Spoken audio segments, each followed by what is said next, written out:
Hey guys, welcome back to my new video. Hope so आप सभी लोग बढ़िया होंगे। फिलहाल मैं भी बहुत बेहतरीन हूँ, बट आज की वीडियो को कंप्लीट देखने के बाद आप लोगों का दिमाग खराब हो जाएगा, क्योंकि इस वीडियो में हम काफी सारी बातें करने वाले हैं। कैसे डिसीजन मेकिंग आपको फाइट जितवा सकती है, कैसे पता लगा सामने वाली टीम प्रेशर में है, हिटलिस्ट स्ट्रेटेजी जो कि आज से 6 महीने पहले मैंने अपने इंस्टाग्राम पे अपलोड करी थी, जो कि मेरे इंस्टाग्राम की फर्स्ट वायरल स्ट्रेटेजी थी। भाई hitlist strategy Buriram esports world की one of the best team कैसे यूज कर रही है अपने टूर्नामेंट के मैचेस में। इतना ही नहीं, लास्ट जोन टैक्टिक्स जो कि मैं ऑलरेडी कई बार एक्सप्लेन कर चुका हूँ अपने यूट्यूब पे, अपने इंस्टाग्राम पे, उसके बारे में भी डिस्कस करेंगे। तो मेरे भाई वीडियो को लास्ट तक जरूर देखना। अगर चैनल पे नए हो तो चैनल को सब्सक्राइब कर लेना और इस वीडियो को लाइक करके इस वीडियो को अपने दोस्तों के साथ शेयर करना बिल्कुल मत भूलना। चलिए वीडियो को स्टार्ट करते हैं। तो सबसे पहले हम बात करेंगे हिटलिस्ट स्ट्रेटेजी के बारे में। आप लोगों में से जो लोग भी इस बार का FF सी फॉल्स देख रहे हैं उनको पता होगा बुरीराम लगभग हर मैच में हिटलिस्ट ले रही है। खासकर डे 3 के 6 आउट ऑफ 3 मैचेस में तो हिटलिस्ट ली ही थी। अब हिटलिस्ट क्यों ली जा रही है, इससे क्या फायदा मिल रहा है और कैसे बुरीराम को इस चीज से फायदा मिला, ये सब चीजें मैं बताने वाला हूँ। सबसे पहले क्यों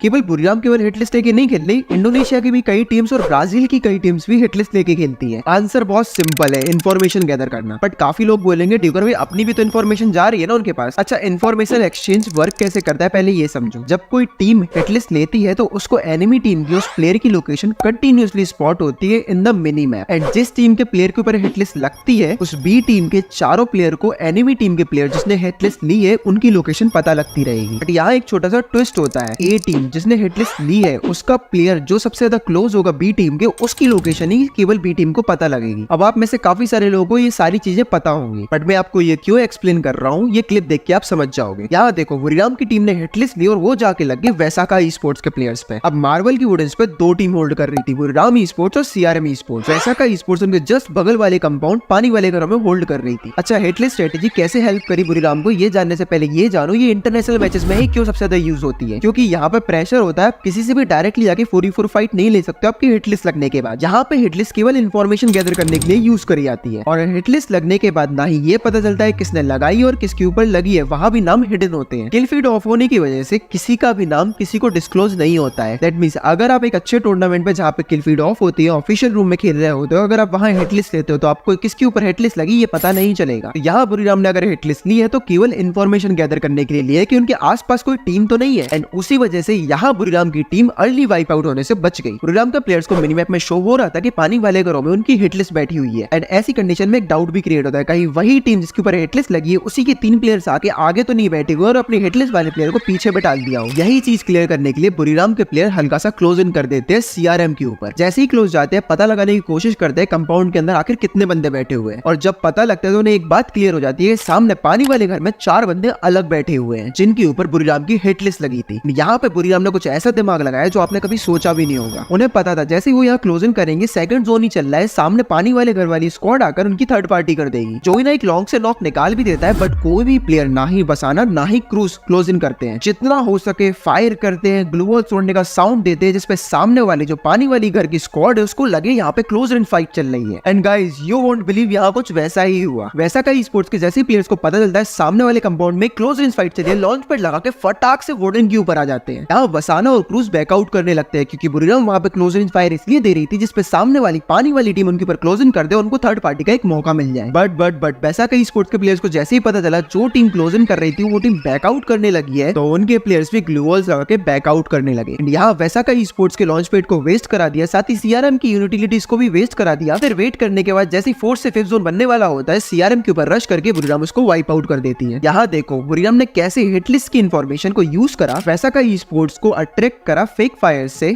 इस फाइट का बहुत बढ़िया एग्जीक्यूशन करा। Now the most important question है, क्या आप ये स्ट्रेटेजी को पेड स्क्रिम्स में यूज कर पाओगे? क्योंकि जैसा कि आप लोगों को पता है काफी सारी पेड स्क्रिम्स में कंपटीशन बिल्कुल खत्म हो चुका है। मतलब सेकंड जोन बनता नहीं और 20 बंदे बचते पूरी लॉबी में। मतलब क्या ही प्रैक्टिस होगी और क्या ही कंपटीशन मिलेगा। बट मेरे पास एक ऐसी लॉबी है जहां पे कंपटीशन आपको तगड़ा देखने मिल जाएगा। OG एम्पायर पेड स्क्रिम, जैसा इनका नाम है वैसा ही इनका काम है। सारी लॉबीज को लाइव कराते हैं और कास्टर का रिएक्शन भी बहुत बेस्ट मिलता है। उस रिएक्शन की हेल्प से आप अपनी इंस्टाग्राम की रील क्रिएट कर सकते हो और वायरल हो सकते हो। सुबह 12 बजे से लॉबी स्टार्ट होती है और रात को 12 बजे तक चलती है। सारी लॉबीज YT पर लाइव होती है और रिजल्ट तो 30 सेकंड के अंदर ही आपके ग्रुप में आ जाएंगे आपके मैच खत्म होने के बाद। और बेस्ट थिंग, अगर आप जीतते हैं तो आपकी विनिंग अमाउंट 1 मिनट के अंदर क्लियर हो जाएगी। वेट किस चीज का कर रहे हो, जल्दी से जाओ, डिस्क्रिप्शन है लिंक के साथ ही कमेंट सेक्शन में पिन करके रखी हुई है कि ज्वाइन करो और ग्राइंड के साथ साथ पैसे भी छापो। Let's get back to the topic, and यहाँ हम बात करेंगे the fight between GOW and ONIC esports के बारे में। एंड ये कोई नॉर्मल 4v4 4v4 फाइट नहीं है, यहाँ पर आपको काफी सारी चीजें सीखने मिलेंगी। लाइक कैसे जाने सामने वाली टीम प्रेशर में है। एक 4v4 फाइट में केवल परफेक्ट एंगल क्रिएशन करना ही इंपॉर्टेंट नहीं होता है, साथ ही जब आप एक कंपाउंड के अंदर क्लस्टर्ड हो जाते हैं तो 4v4 फाइट जीतना कितना ज्यादा डिफिकल्ट हो जाता है। मतलब जब आप केवल ये सोचो कि इस फाइट से कैसे बचा जाए और ये चीज आपको कैसे मरवा सकती है, ये आप इस फाइट को देख के समझ जाओगे। GOW के प्लेयर फायर ब्रिगेड पे थे और ओनिक के प्लेयर जो कि रिज पे बैठे हुए थे उनको स्पॉट कर लिया था। अगर आपको याद होगा, मैंने एक प्रीवियस वीडियो जो कि मेरी थी कैसे क्वालिफाई करे टूर्नामेंट को, उसमें मैंने आप लोगों को समझाया था फर्स्ट जोन होता है फाइट लेने के लिए और सेकंड जोन होता है रोटेशन करने के लिए। इंटरनेशनल टीम से भी कुछ ऐसा ही करती है। फर्स्ट जोन ही था और एक टीम में स्पॉट हुई थी तो ऑब्वियस था फाइट तो होनी ही थी क्योंकि चांसेस होते हैं बचने के। GOW प्लेयर इतना एक्टिव हो चुके थे, लॉन्च पैड निकाल के डायरेक्टली रश कर देते हैं। लॉन्च पैड से हल्का सा राइट की तरफ जाते हैं जिससे उन्हें एक ट्रिच का कवर मिल जाए। बट ओनिक की परफॉर्मेंस पिछले 2 दिनों में काफी ज्यादा डाउन गई थी, जिस वजह से वो ऑलरेडी बहुत सेफ खेलना चाह रहे थे इस गेम को, इसलिए वो लॉन्च पैड लगा के पीछे ब्लैक हाउस की तरफ मूव कर जाते हैं। इसी चीज से GOW के प्लेयर्स को एक चीज का पता चल जाता है, सामने वाली टीम बहुत ज्यादा डरी हुई है या फिर वो 3 ही प्लेयर हैं। इसलिए GOW के चारों प्लेयर्स अंधों की तरह रश करना चालू कर देते हैं। 2 प्लेयर्स लॉन्च पैड लगा के पिंक हाउस के ऊपर चले जाते हैं, एक प्लेयर राइट वाली रिज पे जो सेंट्रल के पीछे वाला पत्थर होता है वहां पहुंच जाता है। 14 प्लेयर लेफ्ट से रोटेट करके एक हाई ग्राउंड जो जिपलाइन वाला एरिया है जो डायरेक्टली सेंट्रल के अंदर पहुंच जाता है वहां पहुंच जाता है। ओनिक के प्लेयर्स को एक कंपाउंड के अंदर पूरा क्लस्टर्ड कर देते हैं और जब आप सामने वाली टीम को एक कंपाउंड के अंदर क्लस्टर्ड कर दो तो आप समझ लेना 50% फाइट को ऑलरेडी जीत चुके हो, क्योंकि क्लस्टर्ड हुई टीम का माइंड वर्क करना बंद हो जाता है। जब माइंड वर्क करना बंद हो जाता है तो ना ही सही डिसीजन ले पाते हो, ना ही आपकी फायर पावर वर्क करती है। और यहाँ भी कुछ ऐसा ही हुआ। ओनिक ने लगभग GOW के सारे प्लेयर्स को स्पॉट कर लिया था, ड्यान को तो अच्छा खासा डैमेज भी दिया था, यहाँ तक कि पिंक हाउस के ऊपर चढ़े टॉन को डाउन भी कर दिया। ऐसा ही सेट जब आप एक क्लस्टर्ड पोजीशन में आ जाते हो तो आपका माइंड वर्क करना बंद कर देता है। एंड यहाँ भी कुछ ऐसा ही हुआ। ओनिक को पता था सामने केवल 2 ही बंदे हैं, एक बंदा नॉक भी कर दिया, तब भी किसी भी ओनिक के प्लेयर ने सामने वालों के ऊपर रश नहीं करा। एंड ये थी ओनिक की सबसे बड़ी गलती। वैसे दोनों बंदे रिवाइव हो जाते हैं और लेफ्ट से रश करके एक बंदे को नॉक कर देते हैं, फिर एक एक कर ओनिक के बंदे आकर पिट जाते हैं और इस फाइट को हार जाते हैं। एंड इसको ही कहा जाता है अगर सामने वाला बंदा डरा हुआ है तो उसको और डराओ। एंड वही सेम चीज यहाँ पे GOW ने भी करी ओनिक के साथ में। ये तो थी 4v4 फाइट, बट इसी मैच की एक लास्ट जोन फाइट भी है जहां पर टीम फ्लैश ने ल्यूरिंग टेक्निक और डिसिप्लिन से कैसे इस मैच को बूया कर दिया। If you want me to explain that fight, जाके जल्दी से इंस्टाग्राम पे फॉलो कर लो, क्योंकि मैं सोच रहा हूँ इस पूरी फाइट की एक रील बनाई जाए जो कि एक छोटा सा टारगेट कंप्लीट करने पर आएगी, which is 62K followers. I know थोड़ा सा ग्रीडी हो रहा हूँ, बट मुझे आप लोगों से पूरी उम्मीद और पूरा ट्रस्ट है आप लोग करवा दोगे। बाकी that is all for today guys. Hope so आप सभी लोगों को वीडियो अच्छी लगी। वीडियो अच्छी लगी तो वीडियो को लाइक कर देना, अपने टीममेट के साथ शेयर करना बिल्कुल मत भूलना, साथ ही कमेंट सेक्शन में बताना आपको कौन सी स्ट्रेटेजी सबसे अच्छी लगी। बाकी मिलते हैं नेक्स्ट वीडियो में, तब तक के लिए bye bye, good night and take care.